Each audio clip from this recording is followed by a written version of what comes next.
కూటమి పాలనలో రాష్ట్రంలో చట్టం ప్రజాస్వామ్యం పూర్తిగా కూని అవుతున్నదని వైఎస్ఆర్సీపీ మాజీ ఎమ్మెల్యే అబ్బయ్య చౌదరి తీవ్ర స్థాయిలో ధ్వజమెత్తారు. ఏలూరు నగర నడిబొడ్డున TDP legal cell vice president Edupuganti Srinivas ఇంటిపై ఎమ్మెల్యే చింతమనేని ప్రభాకర్ అర్ధరాత్రి పూటుగా తాగి రౌడీ మూకలతో జేసీబీ దాడికి తెగబడటం దేశ చరిత్రలోనే అత్యంత సిగ్గుచేటన్నారు. ఒక రెడ్ బుక్ రాజ్యాంగం అక్రమ వ్యాపారాల గురించి, పొలాలు ఆక్రమించుకొని దానిలో మైనింగ్ చేసుకొని ప్రైవేట్ వ్యక్తుల మీద ట్యాక్సులు వేసేటటువంటి కార్యక్రమాలు చేస్తున్నారని ఆయన 2-3 ప్రెస్ మీట్లు పెట్టాడట. ఎందుకు పెట్టాడో వాళ్ళిద్దరి మధ్యన ఏం తాగారో వచ్చిందో మనకు తెలియదు.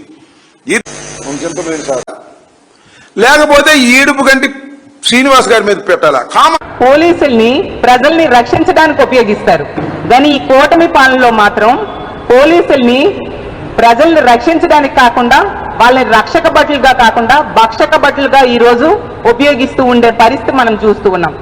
ఎక్కడైనా పోలీసుల్ని అంబేద్కర్ రాజ్యాంగం ఎలా అమలు చేయాలి అన్న దాని మీద ఉపయోగిస్తారు, కానీ ఈ కూటమి పాలనలో మాత్రం పోలీసుల్ని రెడ్ బుక్ రాజ్యాంగం ఎలా అమలు చేయాలి అన్న దాని మీద ఉపయోగిస్తూ ఉన్నారు.